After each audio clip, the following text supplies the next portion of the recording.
Olá, gente querida, tudo bem com vocês? Sejam muito bem-vindos todos vocês ao meu canal para este vídeo muito interessante. O título do vídeo é O que aconteceu no inferno quando Jesus foi crucificado. Será que o diabo sabia que naquela morte estaria sua derrota? Será que ele tinha ideia de tudo que ia acontecer? Fique aqui nesse vídeo até o fim que você vai aprender coisas bíblicas extraordinárias sobre o mundo espiritual. Amém? Para responder essa pergunta, a gente precisa ter um entendimento do quanto Satanás sabia a respeito da obra de Cristo. Então, no vídeo de hoje, até chegar a responder e, de fato, descortinar o que aconteceu no mundo espiritual, especialmente no inferno, eu preciso mostrar para vocês algumas evidências na Bíblia de que realmente Satanás não sabia o que a morte de Jesus significaria. Bom, ele depois que tentou Adão e a Eva, depois que houve a queda, que houve a expulsão de Adão e de Eva do jardim, ali começa o tratamento de Deus para uma restauração completa do propósito de Deus para a humanidade. Lá em Gênesis capítulo 3, versículo 15, nós temos a primeira profecia da vinda do Messias e da derrota de Satanás. Gênesis 3,15 diz assim: porém, inimizade entre ti e a mulher, entre a tua descendência e o seu descendente. Este te ferirá a cabeça e tu lhe ferirás o calcanhar. Isto é Deus falando para com Satanás. Eu, Deus, porém inimizade entre você, Satanás, e a mulher. Que mulher é essa? Depois a gente vai entender. Entre a tua descendência, ou seja, a descendência de Satanás, e o descendente da mulher. Este, o descendente da mulher, te ferirá a cabeça e tu, a serpente, lhe ferirás o calcanhar. Em segundo lugar, gente, Satanás ele só tinha o conhecimento parcial dessa profecia. O que ele sabia desta profecia? Primeiro, que haveria guerra entre ele e a mulher. A mulher é Eva. Segundo, que haveria guerra entre o descendente dele, de Satanás, a descendência dele, na verdade, e o descendente da mulher. Ah, mas pastor, Satanás não tem filhos. Está falando claramente daqueles que seguiriam, o seu caminho e se tornariam filhos de Satanás. Quando Jesus fala aos fariseus, ele fala assim, olha, o diabo ele mente desde o começo, e vocês também, porque vocês são filhos dele. Ele é o pai da mentira. Então, espiritualmente, aqueles que seguem o caminho do diabo são os seus filhos. Assim como aqueles que se entregam a Deus através de Jesus se tornam os seus filhos.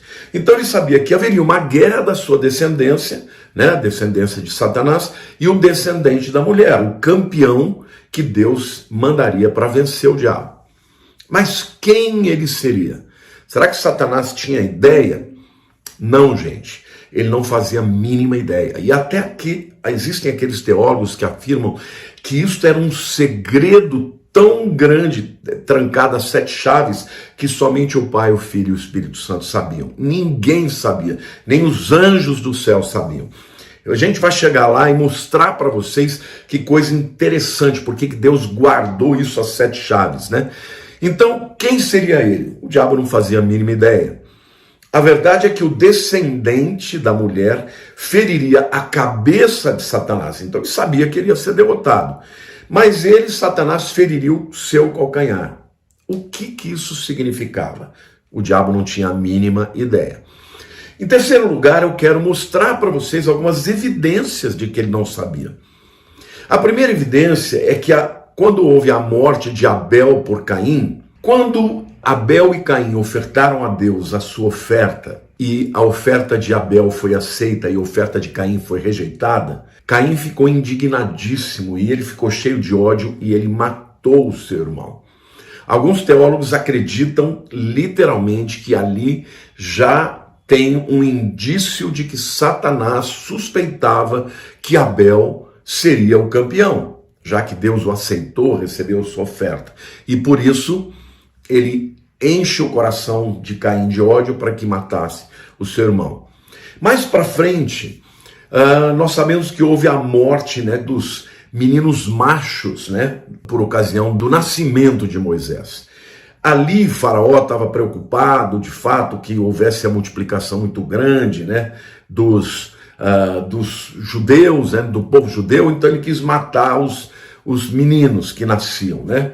A verdade é que o diabo imaginava que dali poderia estar nascendo vamos dizer assim, o Salvador, né? Que ele queria ser o campeão, né, de Israel para vencê-lo. Então ele manda matar Faraó manda matar, mas o diabo é que está por trás, né?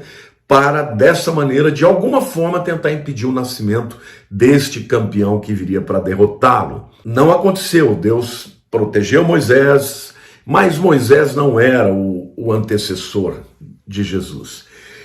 A terceira vez que nós vemos mais uma tentativa do diabo de impedir o nascimento deste campeão, né, daquele que iria derrotá-lo, foi durante o nascimento de Jesus. Os magos vieram do Oriente e perguntaram onde nasceria, né, o rei dos judeus, e vocês sabem, né, Herodes ficou tão furioso que ele mandou matar todos os meninos até 2 anos.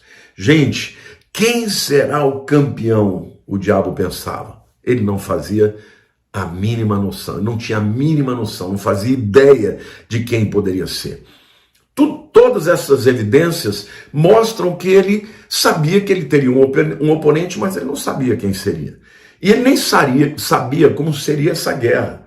Por isso ele tentava matar, impedir que ele fosse, de fato, o campeão que o derrotasse.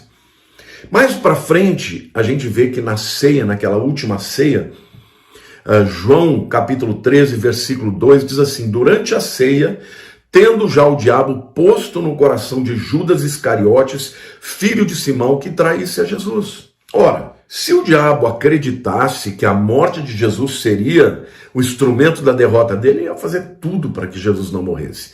Mas não, ali ele foi e convenceu a Judas, que Judas traísse Jesus, e por 30 moedas de prata, Judas traiu a Jesus e o traiu como um beijo, né? Então, de fato, o diabo acreditava que se ele matasse Jesus, ele não poderia vencê-lo, né? E fica claro isso também nas Escrituras, gente. Lá em Colossenses 1, 26 e 27, de que Jesus era um mistério que tinha sido escondido durante gerações, tá? Um mistério oculto nas gerações, Colossenses 1, 26 e 27. E a Bíblia diz: o mistério que estivera oculto dos séculos e das gerações, agora, todavia, se manifestou aos seus santos, aos quais Deus quis dar a conhecer qual seja a riqueza da glória desse mistério entre os gentios, isto é, Cristo em vós, a esperança da glória. Alguns acreditam que o mistério era, na verdade, os gentios entrarem para a aliança, mas eu creio que é mais do que isso. Eu creio que o mistério envolvia todo o processo e que ninguém efetivamente sabia que Jesus, o campeão, né, aquele que venceria Satanás, venceria através da sua morte e da sua ressurreição. A verdade é que se Satanás soubesse que a sua derrota seria através da morte de Cristo, ele faria de tudo para impedir que Cristo morresse. Bom, tendo já toda essa introdução, né, para dizer que o diabo não sabia, agora nós vamos entrar no ponto crucial do nosso vídeo aqui, né? O que aconteceu, portanto, quando Cristo morreu? Em primeiro lugar, eu acredito que houve uma grande festa no inferno, gente, uma grande festa. Houve toda uma conspiração, Satanás, né, encheu o coração dos líderes para que houvesse mentira, para que houvesse acusações falsas, não é? Pilatos lavou as mãos, ou seja, tudo conspirou e na verdade era Deus que estava por trás de tudo isso. Porque Jesus, como diz Apocalipse 13:8, ele morreu antes ou desde a fundação do cosmos, né? Do mundo ali é cosmos, do universo. Já estava predestinado à morte de Cristo como a única maneira de vencer o pecado, a morte e Satanás. Nenhum homem poderia fazer isso e Jesus fez. Mas como Satanás ainda não sabia o que significava, eu creio que quando houve a morte de Jesus, quando ele entregou o seu espírito, houve uma grande festa, uma algazarra no inferno, e o diabo acreditou que ele teria vitória a partir da morte de Jesus. Mas tem um problema. Jesus morreu, mas o seu corpo não pôde ser deteriorado, gente. Por quê? Porque Romanos 5,12 diz assim: portanto, assim como por um só homem entrou o pecado no mundo, e pelo pecado a morte, ou seja, a morte vem pelo pecado, assim também a morte passou a todos os homens, porque todos pecaram. Ou seja, a morte é o maior trunfo de Satanás. Porque todos somos pecadores e todos morremos. Mas Jesus não pecou. E se não pecou, a morte não podia passar para ele. Então, literalmente, gente, aquelas bactérias, né, para comer a nossa carne, isso não aconteceu na vida de Jesus. O corpo de Jesus não entrou em putrefação. Embora ele tivesse morto de verdade, enterrado ali aqueles 3 dias, o corpo não entrou em processo de putrefação. Então, em primeiro lugar, eu vejo isso. E eu não tenho dúvidas de que Satanás observou isso e sabia que estava acontecendo alguma coisa e deve ter ficado muito intrigado. Mas além disso, gente, a Bíblia diz que Jesus venceu a Satanás e ao inferno. Efésios 4, 8 e 10 diz assim: por isso diz, quando ele subiu às alturas, levou cativo o cativeiro. Está falando que quando Jesus foi levado ao Pai, né? Ele entrou lá no Santos dos Santos e apresentou o seu sangue como sacrifício para a remissão dos nossos pecados, mas ele levou também todos os mortos que tinham crido na vinda dele, levou com ele, saíram do chamado Sheol ou do Hades e foram habitar agora o terceiro céu, também chamado de paraíso. Mas antes dele arrancar e tomar das mãos de Satanás, teve guerra. Por isso diz, quando ele subiu às alturas, levou cativo o cativeiro e concedeu dons aos homens. Ora, o que quer dizer que subiu, senão também que havia descido até as regiões inferiores da terra, até o Hades, até o inferno. Aquele que desceu é também o mesmo que subiu acima de todos os céus para encher, para plenificar todas as coisas. Ou seja, aqui claramente Paulo está dizendo que Jesus, ele foi para os céus, apresentou para o Pai o seu sacrifício, mas antes de fazer isso, ele desceu ao mais profundo inferno, nas regiões inferiores, e lá ele levou cativo o cativeiro. Levou cativo o cativeiro, ou seja, levou consigo aqueles que estavam cativos, levou para a presença do Pai. E lá em Colossenses 2, de 14 a 15, nos mostra que teve pau, que teve guerra, que houve uma guerra tremenda. E pela segunda vez o diabo perde para o exército de Deus, né? Colossenses 2, 14 e 15. Tendo cancelado o escrito de dívida que era contra nós e constava das ordenanças, ou seja, o escrito de dívida dos nossos pecados, o qual nos era prejudicial, removeu inteiramente, encravando na cruz. Ou seja, a primeira parte, Jesus rasgou o escrito de dívida que cobrava de nós o fato de nós sermos pecadores. Não é? O salário do pecado é a morte. Mas o texto diz assim: e despojando os principados e potestades, publicamente os expôs ao desprezo, triunfando deles na cruz. Isso aconteceu no mundo espiritual. Quando Jesus morreu, o seu espírito, né, a sua alma, eles desceram até a mansão dos mortos, até o inferno, e lá ele travou uma guerra com Satanás. Eu creio que quando o diabo estava festejando, ele foi vendo uma luz assim à distância, ele falou: uai, o que é isso? Que luz é essa? E quando Jesus foi chegando, ele foi ficando apavorado, e ali Jesus tomou as chaves do inferno e abriu o cativeiro e venceu o diabo e levou todos os crentes que estavam lá para a presença do Pai no terceiro céu ou no paraíso. E aí, gente, ele fez, aqui Paulo usa a figura do general ou até mesmo do César, que muitas vezes ia à batalha, né? E entrava em Roma, mostrando a sua vitória, botando os inimigos todos amarrados, acorrentados pelo pescoço, com as mãos atadas, um acorrentado ao outro em fila indiana, para que Roma pudesse ver a glória, a apoteose do César, do seu exército, do exército romano.